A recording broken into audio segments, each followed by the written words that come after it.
আমি মাঝে মধ্যে ভাইবে পাই না যে বেশিরভাগ মানুষেরই কপালটা ছোটো ছোটো থাকে, আর আমার কপাল এত বড় কিসের নিয়ে।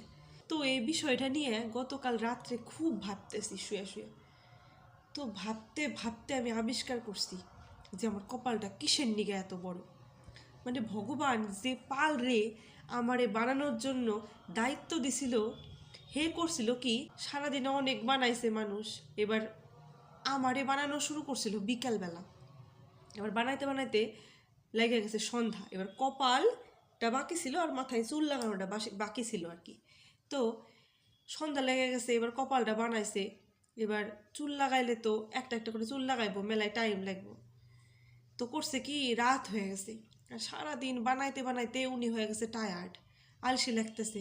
পালটা ভাবছে যে সবার কপালে তো ছোট ছোট বানাইছি, সবার মাথায় অনেক চুল লাগাইছি, তো এই মেয়েটার কপালে চুলটা একটু কম লাগাই দেখি, মাথায় একটু চুলটা কম দিম আর কপালটা একটু বড় করে দেখুন যে কেমন লাগে।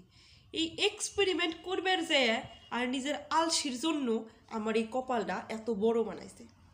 কিন্তু হে তো আর ভাবে নাই যে এই কপালটা নিয়ে আমার সারা জীবন দুঃখ করার লাগবে।